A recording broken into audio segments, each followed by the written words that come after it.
우리 다 함께 오늘 말씀 보겠습니다. 오늘 고린도후서 1장 21절에서 22절 말씀입니다. 제가 봉독하겠습니다. 우리를 너희와 함께 그리스도 안에서 굳건하게 하시고 우리에게 기름을 부으신 이는 하나님이시니 그가 또한 우리에게 인치시고 보증으로 우리 마음에 성령을 주셨느니라. 아멘. 오늘 이 시간 우리 지난 시간에 이어서 성령의 보증하심이라는 제목으로 말씀 전하겠습니다. 우리가 예수님의 복음을 듣고 믿으면 성령의 인치심의 은혜가 있습니다. 성령의 인치심은 우리에게 앞으로 주어질 하나님의 은혜와 축복을 확증하게 해주시는 역할을 합니다. 그 어떤 것도 보증해 주지 않는 것이 우리의 세상입니다. 그러나 하나님은 우리에게 영원한 구원을 보증해 주십니다. 지난 시간에 우리가 보증이라고 하는 이 단어가 헬라어로 아라본이라고 했습니다. 아라본. 이 아라본은 우리가 어떤 거래를 할 때 반드시 그 거래를 이행할 것을 확증하기 위해서 미리 지불하는 것을 의미합니다. 그래서 담보, 보증, 계약금 이런 말로 자주 쓰이고요. 이 아라본의 헬라어, 히브리어가 에라본입니다. 에라본. 비슷하죠. 아라본, 에라본. 우리 에라본에 대해서는 제가 지난 시간에 우리 창세기 38장에 나오는 유다와 다말 이야기에 대해서 이야기했는데요. 우리 유다와 다말이 원래 이제 걔들을 이어가야 되는데 엘이 죽고 오난이 죽고 난 다음에 셀라가 이제 다말의 그 이제 씨앗을 이어가야 되는데 유다가 셋째 아들을 주지 않잖아요. 그래서 유다가 다말이 이제 창녀로 변장해가지고 유다를 속이는 장면 다들 잘 아시죠?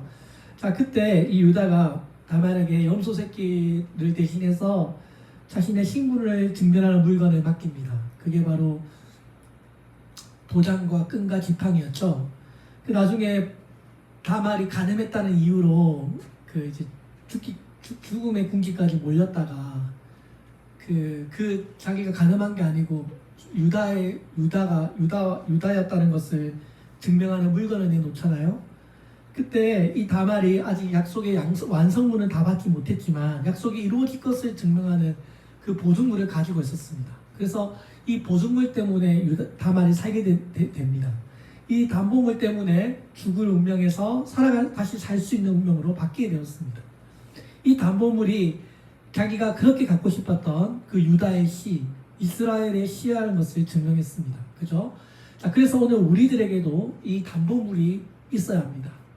그것이 바로 하나님께서 주신 성령입니다. 성령. 성령이 바로 우리의 담보물, 우리 구원의 보증물이 된다는 것입니다. 그래서 우리가 믿음으로 예수님을 믿으면 우리의 믿음을 보증해 주십니다. 자, 그래서 오늘 우리 지난 시간에 이어서 이 성령의 보증하심의 세 가지의 유익이 있는데요. 그 세 가지의 유익입니다. 첫 번째는 성령은 우리의 구원과 안전을 보증한다는 것입니다. 그래서 신자들은 결코 멸망당하지 않는다는 것입니다. 우리 430년 동안 애굽에서 종살이하던 이스라엘 백성들이 이제 애굽을 떠나서 마침내 젖과 꿀이 흐르는 가나안 땅에 들어가잖아요. 그때 가나안 땅에 들어가고자 할 때 그 가나안 땅에 가장 첫 번째 등장하는 성이 여리고성입니다. 아시죠? 이 여리고성이 난공불락의 성이고 굉장히 견고하게 지어진 성입니다. 그래서 이제 이스라엘 백성들이 그 여리고 성에 살펴보려고 정탐꾼 2명을 보냅니다. 그 성 안에 들어갔더니 그 성 안에서 자신의 몸을 팔고 먹고 살고 있는 가족을 만나게 되는데요. 그 가족의 이름이 라합입니다. 라합. 이 라합에게 아주 놀라운 기회가 찾아왔습니다. 그것은 바로 이스라엘의 두 정탐꾼을 만나게 된 것입니다. 근데 이제 라합의 입장에서 보면요, 라합은 선택권이 있어요.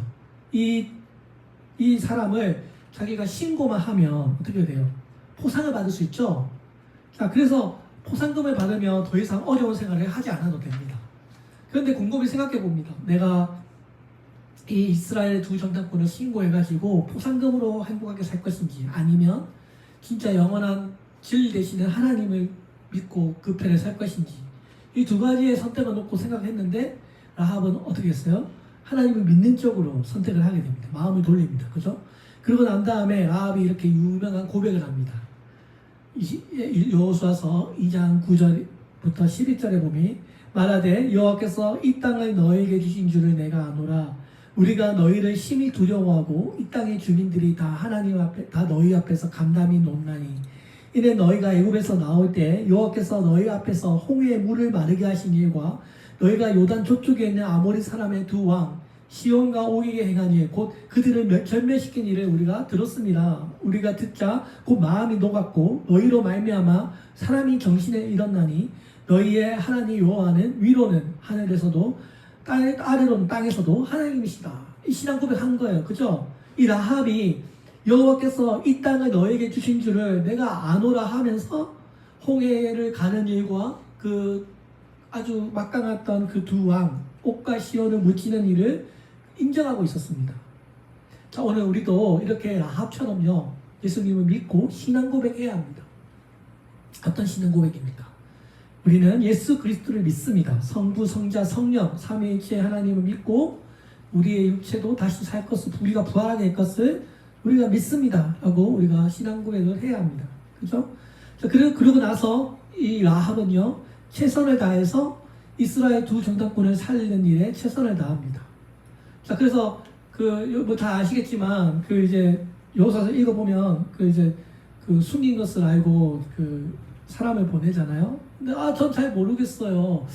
저 성 밖으로 갔어요. 아마 저기 쫓아가면 아마 잡을 수 있을 거예요. 이렇게 말을 합니다. 라합의 유명한 거짓말이죠. 자, 그때 이제 정탐꾼들이 성문 닫기 직전에 나갔다고 말하면서 실제로는 어떻게 했어요? 자기 지붕 위에 숨겨줍니다. 3대가 숨어가지고 숨겨줍니다. 자, 그때 이 라합의 지혜로 이 두 정탐꾼들이 지붕 위에 몸을 숨겼고 성막 밖으로 도망갈 수 있게 됩니다. 그때 그들에게 줄을 통해서 탈출시킬 때 라합의 요청이 있었습니다. 그게 뭐예요? 그러므로 이제 청하노니 내가 너희를 선대하였은즉 너희도 내 아버지의 집을 선대하도록 여호와로 내게 맹세하고 내게 증표를 대라. 보이시죠? 증표. 자, 이 증표가 뭐예요? 이스라엘이 우리 여리고성을 정복하러 들어올 때 우리 가족만큼은 살려달라고 하는 그 증표를 달라는 것입니다.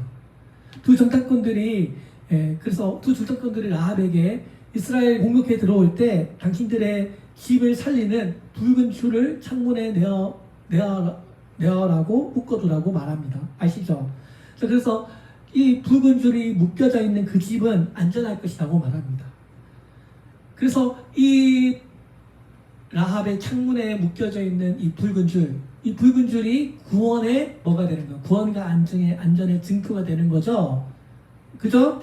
자, 사실 이 당시에 전쟁 중에 붉은색 줄을 이렇게 묶는 일은 목숨을 건 행위입니다. 왜냐하면 눈에 띄니까요. 쳐들어갈 거 아니겠습니까? 그러니까 이건 굉장히 위험한 행동입니다. 그런데 이 라합은 정탐꾼의 말에 순종해서 붉은 줄에 창문에 매답니다. 이게 라합의 순종이죠. 전적으로 순종했던 것입니다.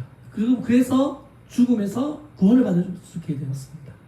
오늘 하나님께서 우리에게 명령하실 때 그 명령에 대해서 예라고 대답할 수 있고 아니요라고도 대답할 수 있습니다. 여기는 자유의지가 있어요. 그죠? 두 정탐꾼의 요구에 있어서 따를 수도 있었고 안 따를 수도 있었습니다. 그런데 라합은 그 정탐꾼의 말을 마음에 새기고 그대로 순종했습니다. 라합은 붉은 줄을 그 문에 굳게 묶어 두었고 그녀의 집은 살게 되었습니다. 다들 이 얘기 잘 아시죠? 자, 마치 40년 전에 이스라엘 백성들이 그 애굽의 재앙을 피하기 위해서 문에다 뭘 발랐어요? 어린 양의 피를 발랐죠? 그 어린 양의 피를 문에 바르니까 하나님의 재앙이 다른 집으로 넘어갔잖아요. 자, 그래서 생명을 보존할 수 있게 되었습니다. 마찬가지로 이 붉은 줄 자체가 이 라합의 집을 구원한 것은 아니지만 하나님께서 약속하신 그 구원이 장차 이루어질 것을 믿고 그 표시를 해 두었던 것입니다. 그죠? 그래서 오늘 이 붉은 줄이라고 하는 것은 뭐예요? 장차 올 구원을 미리 확증하는 표지인 것입니다. 그죠?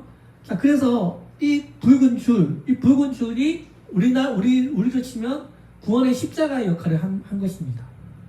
우리 구약에 보면 구약의 이 구원의 보증이 되는 이 역할들, 예를 들어서 유다와 다말, 아까 도장, 끈, 지팡이, 그게 구원을 상징한 거였잖아요.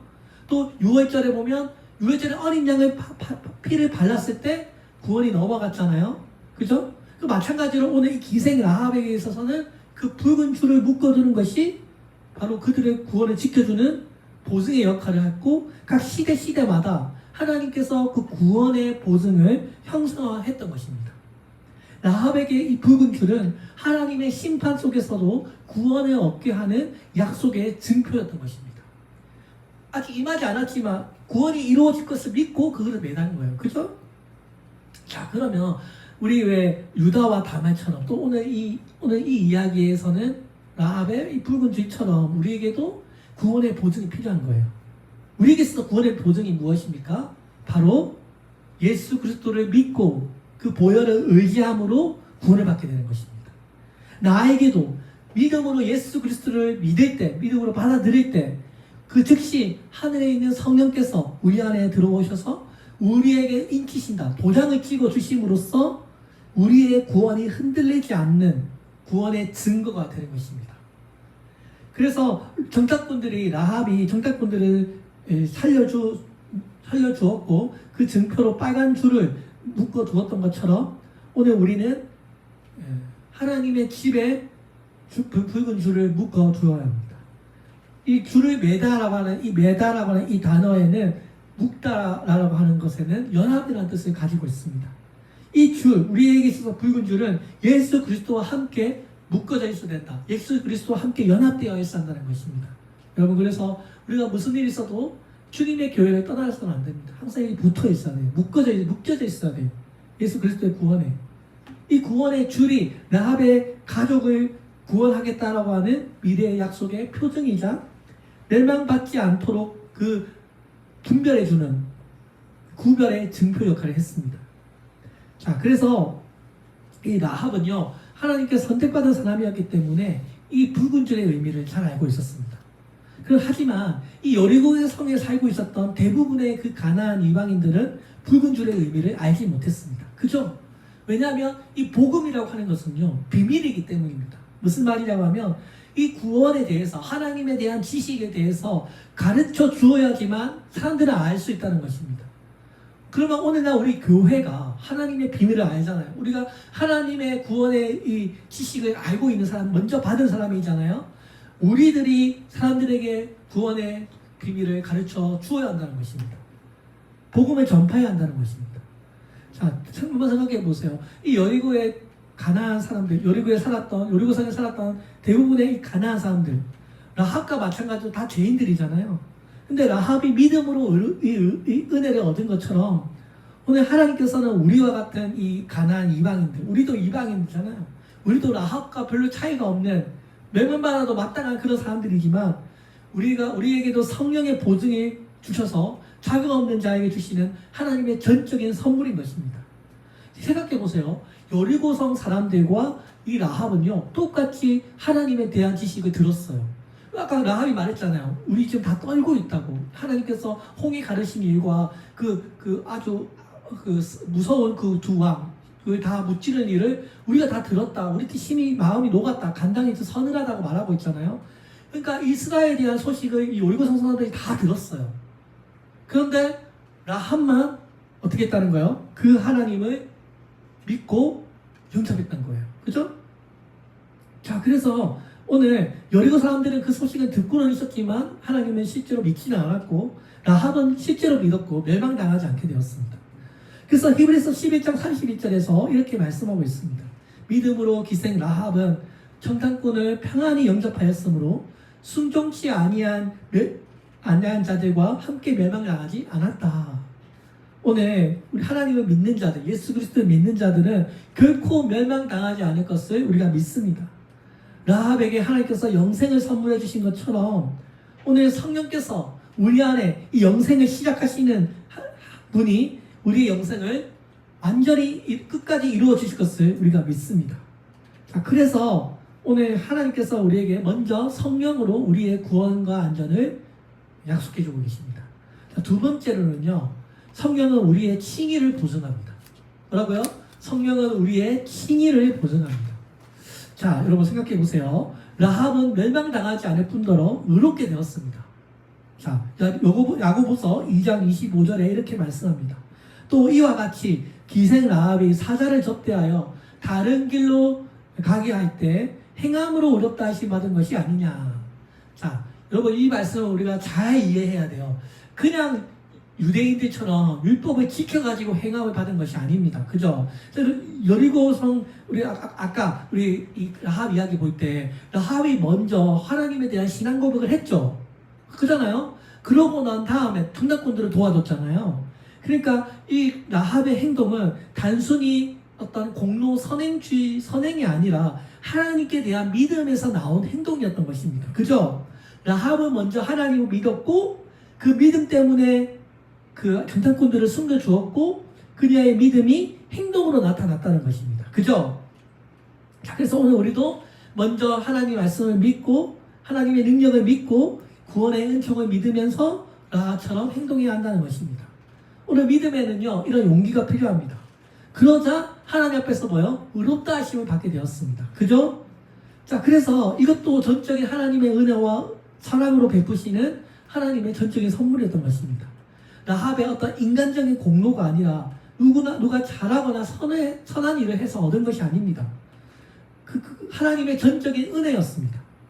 자, 그래서 오늘 우리도요 라합처럼 믿음으로 예수 그리스도를 믿으면요 우리 안에 성령께서 우리의 칭의를 보증해 주십니다. 우리를 의롭다고 해주십니다.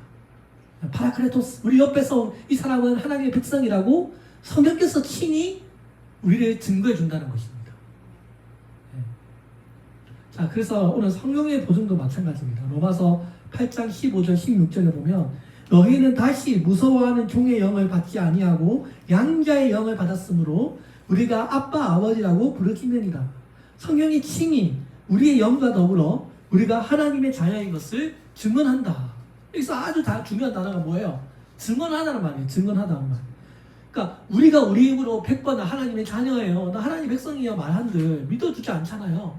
근데 성령께서 하나님께서 직접 이 사람은 하나님의 백성이라고 증언해 준다니까 우리를 의롭다 하심을 증언해 주기 때문에 이것이 가능하다는 것입니다. 그래서 오늘 그 누구도요 성령의 도우심 없이는 예수 그리스도를 믿을 수가 없고 주님의 자녀라 우리가 예수님을 주님이라고 고백할 수 없는 것입니다. 성령께서 내 안에 계시다는 것은 내가 곧 하나님의 소유이고 예수 그리스도의 의가 나의 의가 되었다는 것을 보여주는 현재적인 표시인 것입니다. 자, 그래서 오늘 성령께서는요 지금도요 우리의 시작하신 구원 시작됐잖아요.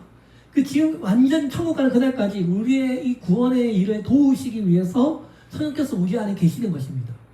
로마서 8장 23절에서 성령을 받은 성도들이 양자될 것, 곧 우리의 몸의 성령을 기다리나라고 했습니다. 여러분 생각해 보세요. 우리의 구원, 우리의 영혼은 구원받았어요. 그죠? 우리는 하나님의 백성이라고 말하잖아요. 근데 우리의 몸은 아직 구원받지 못한 상태예요. 엄밀히 말해서 우리의 구원은 아직 다 이루어진 것이 아닙니다. 완성된 것이 아닙니다. 근데 우리는 사람들 앞에 자신 있게 난 구원받았다고 말하잖아요. 그 이유가 바로 성령의 이 인기심은 내가 하나님께 속했다는 것을 증거하면서 동시에 뭐예요? 내 안에서 시작하신 이 구원의 일을 끝까지 하나님께서 완성해 주실 것을 우리가 확신하기 때문입니다. 그래서 성령은요 우리가 지금 받은 이 현재적 구원 그리고 미래에 이루어질 미래의 완벽한 구원을 연결하는 연결고리의 역할을 감당하는 거예요. 영생에는요 두 가지 시점이 있습니다. 현재의 영생 그리고 미래의 부활, 그죠? 그 사이를 연결하시는 분이 바로 성령인 것입니다. 우리가 사람이 자기 자신을 보증하는 것이 아니라 성령 하나님께서 직접 친히 보증해 준다는 것입니다. 만약에 이런 성령의 보증하심이 없다면 우리의 구원을 사단에게 빼앗길 수 있고요. 우리의 연약함 때문에 구원이 취소될 수도 있습니다. 만약에 사람이 최종적으로 구원받지 못하고 멸망당할 수 있다면 우리의 삶은 항상 흔들리고 불안감 속에 살아가게 될 것입니다. 그죠? 자, 그래서 감리교의 창시자인 존 웨슬리가 제가 이 사람 되게 존경해요. 이분의 책도 많이 읽었고 이분이 세웠던 교회도 가본 적이 있어요. 존 웨슬리, 감리교 창시자. 근데 이 존 웨슬리가 뭐라고 고백했냐면 참된 신자도 고의적인 배교나 기초적인 죄 때문에 믿음을 버리면 구원을 잃어버릴 수 있다고 보았습니다. 저는 그러니까 이 존 웨슬리가 굉장히 훌륭한 신학자고 기독교의 역사에 영향을 끼친 사람은 맞지만 이 사람은 성도의 견인을 믿지 않았어요. 그렇다면 존 웨슬리의 구원론에 따르면 신실하지 못한 그리스도인들도 지옥에 갈 수 있다는 말이지 않습니까? 근데 우리가 그걸 받아들일 수 없어요. 구원의 확실성이라는 것을 인간의 의지에 둔다면, 우리가 이런 질문을 인간의 의지에 둔다면, 우리가 잘못하면 구원을 잃어버릴 수 있다는 말이잖아요? 그러면 우리가 이런 질문을 하게 됩니다. 내가 끝까지 내 힘으로 이 구원을 지킬 수 있을까? 내가 배교하면 어떡하지? 내가 지금은 구원받았지만 마지막 날에 내가 실패하면 어떡하지? 이런 불안감 속에 우리가 살아가야 될 것입니다. 근데 우리 장로교회, 우리 칼빈주의자들은 그런 불안을 우리 구원의 근거로 삼지 않습니다. 나의 믿음의 이 믿음의 근거가 나에게 있는 것이 아니라 나를 붙드시는 하나님의 은혜에 달려있기 때문입니다. 믿으십니까? 그래서 우리가 이 존 웨슬리 또는 알마니안의 구원론을 우리가 받아들이지 않습니다. 우리 정통적인 장로교회에서는 구원받은 사람은 끝까지 그 구원을 이루어 나갑니다. 구원을 받습니다. 구원이 취소된다고 우리가 보지 않습니다. 우리 장로교회가 성도의 견인을 다른 교회 교단보다 더 강하게 주장하는 이유는 단순히 한 번 구원받았으면 다 구원받은 것이라고 하는 구호 때문이 아닙니다. 구원의 전체적인 구조를 하나님의 어떤 주권적인 은혜 가운데로 보기 때문입니다. 그러니까 구원을 시작하신 이가 끝까지 이루실 것이라고 하는 하나님의 주권으로 우리가 이 구원의 여정을 보기 때문입니다. 이해가십니까? 자, 그래서 우리가 이렇게 생각하는 거예요. 구원을 시작하신 이도 하나님이시고, 그러면 그 구원을 이루실 이도 하나님이시기 때문에 구원의 근거가 인간의 의지와 인간의 능력에 있는 것이 달려있는 것이 아니라 하나님께 달려있다라고 우리가 믿기 때문에 성령의 보증하심과 성도의 견이 서로 자연스럽게 연결이 되는 것입니다. 그죠? 우리는 이게 너무 자연스러워요. 자, 그래서 오늘 우리 장로교회, 지금 성도의 성령의 보증하심에 대해서 이야기하고 있잖아요. 우리의 구원의 인치심, 우리 구원의 보증을 성령께서 아주 중요하게 본다는 것입니다. 성도의 견인은 어떤 인간의 의지에 달려있는 것이 아니라 성령의 보존 사역에 근거하고 있기 때문입니다. 성령께서 나를 인치셨다라고 하는 이 말은 우리의 소유권, 그죠? 구원의 확정성을 나타내기 때문에 우리 신자들이 신앙생활을 하다가 실수할 수 있고 넘어질 수 있고 침체될 수 있지만 끝까지 견인해서 구원을 이룬다는 것이 바로 우리 장로교회의 신앙 고백인 것입니다. 그래서 우리 장로교회에서는 성도의 견인과 성령의 이 보증하심이 아주 자연스럽게 연결이 됩니다. 빌립보서 1장 6절에 보면 너희 속에서 착한 일을 시작하신 이가 예수 그리스도의 날까지 이루실 줄을 내가 확신한다 했습니다. 이것도 여러분 너무 자연스러워요. 그죠? 내 안에서 착한 일을 시작하신 이가 그리스도의 재림 날에 끝까지 이루실 줄을 내가 확신한다. 이게 너무나 자연스럽습니다. 구원을 시작하신 이도 하나님이시고 그 구원을 이루시는 분도 하나님이시기 때문에 구원이 취소되거나 우리의 받은 이 구원이 잃어버릴 수 않는다. 우리 이것을 확신합니다. 실제로 에베소서 4장 30절에 보면 구원의 날까지 인치심이라고 사도 바울이 선언하고 있습니다. 어디까지? 구원하는 날까지 우리를 인치셨다라고 바울이 이야기하고 있습니다. 그러니까 성령은요, 우리의 구원을 시작하신 이기도 하지만 우리의 구원을 완성을 보증하시는 분이기도 하다는 것입니다. 자, 그래서 오늘 우리가 구원의 인치심이라고 하는 것은 우리 인간의 능력에 달려있는 것이 아니라 하나님의 행위에 달려있다고 우리 고백합니다. 자, 마지막 세 번째는요, 성령은 우리가 하나님의 가족임을 보증합니다. 자, 우리가 흔히 하나님의 가족, 우리 아브라함 언약 아시죠? 하나님께서 아브라함과 언약을 맺으시잖아요. 아브라함 언약을 할례 언약이라고 합니다. 8살. 유대인들은 태어난 지 8일 때 되면 할례, 복음수 할례를 행하잖아요. 그 할례가 하나님 백성님을 보여주는 표징이었잖아요. 그때 이 할례는 단순히 의식이 아니라 이 자녀는 나의 백성이다, 하나님의 가족이다라는 것을 보여주는 표시였습니다. 아시죠? 라합 이야기도 마찬가지 아니에요? 자, 라합 이야기도 그냥 구원받았어. 끝이 아니고 라합이 나중에 어떻게 돼요? 이스라엘 백성으로 합류하게 됩니다. 근데 그녀의 여러분 출생 성분 보세요. 라합은 여인이죠. 그러니까 가나안 사람, 그러니까 이방인이죠. 그 다음에 직업도 뭐예요? 기생 창녀잖아요. 아주 안 좋잖아요. 그 다음에 여자는 남자보다 훨씬 열등한 존재라고 보잖아요. 그러니까 이 출생 성분이 굉장히 안 좋은 출생 성분입니다. 그죠? 자, 그런데 이스라엘 백성들은 뭘 봐요? 혈통을 보잖아요. 효통을 중요하게 여기는 이 이스라엘 공동체의 입장에서 이 라합을 평가하면요, 절대로 하나님 백성이 될 수 없어요. 이스라엘 백성이 될 수 없어요. 그잖아요. 그런데 하나님에 대한 깊은 관심과 믿음이 그녀를 하나님 백성 되게끔 했어요. 구원으로 그냥 끝나지 않고 어떻게 돼요? 라합이 이스라엘 사람이었던 살몬과 결혼하게 됩니다. 살몬하고. 그게 궁금하죠? 그래서 도대체 살몬이 누구냐? 자, 너무 궁금한 거예요. 그래서 제가 챗 GPT한테 질문을 해봤어요. 챗 GPT야, 나는 살면서 살몬이라는 사람을 처음 들어보는데 도대체 이 사람 누구야? 딱 검색을 해봤어요. 그러니까 챗 GPT가 뭐라고 말하냐면, 살몬이 그때 그 요리고성에 전쟁하러 왔던 두 전당권 중에 한 명일 거라고 하는 가능성이 있다고 했어요. 야, 신기하지 않아요? 그러니까 우리가 그 살몬에 대한 정보가 거의 없지만 많은 성경학자들이 아마도 살몬이 그때 그 등단권 중에 한 명이었을 거라고 그 가능성을 제기합니다. 근데 실제로 이 살몬이라고 하는 이름의 뜻을 검색해 봤더니 고대 세머의 외투라고 하는 뜻이에요. 옷이라고 하는 뜻을 가지고 있답니다. 그러니까 옷의 역할이 뭐예요? 덮어주는 거잖아요. 품어주는 거잖아요. 그러니까 이 살몬이 라합과 결혼함으로써 그녀가 이방인 여인의 기생에 안 좋은 출생 성분이지만 하나님의 백성으로 덮어주었다. 하나님의 백성으로 그 죄를 품어주었다. 라고 하는 그 의미로 그녀를 이스라엘 백성의 가족으로 초대를 받게 된 것입니다. 자, 오늘 마찬가지로요. 우리도요. 뭐예요? 예수 그리스도의 복음을 믿으면 라합처럼 멸망당하지 않고 모든 것을 덮어주시고 하나님의 가족으로 입양된다는 것입니다. 라합이 단지 살몬과 결혼해서 이스라엘의 가족이 되었을 뿐만 아니라 마태복음 1장 5절에 보면 살몬을 라합에게서 보아스를 낳고, 다윗의 할아버지예요. 그죠? 그래서 쭉쭉 내려가면 누가 나오면 유다 지파거든요. 누가 나와요? 예수 그리스도 탄생하게 되는 거예요. 라합이 훗날에 살몬과 결혼해서 메시아의 가족으로 이름을 올려야 됩니다. 이 얼마나 하나님께 큰 축복을 받은 인생입니까? 창녀 라합이 이렇게 엄청난 축복을 받게 된 사실은 우리도 이렇게 큰 축복을 받게 된다는 것입니다. 여러분 믿으십니까? 자, 그래서 이것이 바로 라합이 받은 구원이고 성령의 보증하심입니다. 성령께서는요, 우리가 천국에 가는 것만 보증해 주시는 것이 아니라 뭘 보증한다고요? 우리가 하나님의 가족임을 보증해 주십니다. 할렐루야. 성령께서 친히 우리가 하나님의 자녀임을 보증해 준다고 했습니다. 증언한다 했습니다. 기억나시죠?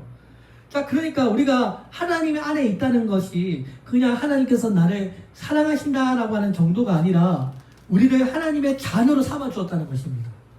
성령께서 우리 안에 오심으로써 우리가 하나님을 단순히 신이라고 그냥 믿는 사람이 아니라 아빠, 아버지라고 자녀가 부를 수 있는 자녀가 된 것입니다. 갈라디아서 4장 6절에서 너희가 아들임으로 하나님이 그의 아들의 영을 우리 마음 가운데 보내사 아빠, 아버지라 부르게 하셨느니라. 할렐루야. 오늘 성령께서 우리가 하나님의 자녀, 하나님의 가족임을 보증해 주시고 또 장차 받을 하나님의 아들이니까 하나님의 것을 우리가 받게 될 것이잖아요. 아버지의 유산을 받게 되잖아요. 미래에 받을 그 기업도 성령께서 보증해 주십니다. 우리는 흔히 성령 하나님이라고 하면 어떤 에너지, 어떤 역사, 능력을 주시는 분이라고만 오해를 합니다. 그런데 성령 하나님께서 하시는 여러 가지 일들 중에 그 중에 하나가 바로 하나님과 우리의 관계를 자녀와 아버지의 관계로 합정해 준다는 것입니다. 예수님 믿는 사람에게는 모든 저주가 사라졌고 하나님의 이런 축복이 임했습니다. 우리에게는 두 분의 아버지가 있습니다. 우리를 낳아준 육신의 아버지, 그리고 우리의 기원 되시는 하늘의 아버지가 우리에게 있습니다. 오늘 우리가 예수님을 믿는다면, 성령이 내 안에 있다면 우리는 이제 과거와 다르게 살아야 합니다. 어떻게 살아야 돼요? 하나님의 자녀답게, 하나님의 가족답게 살아야 합니다.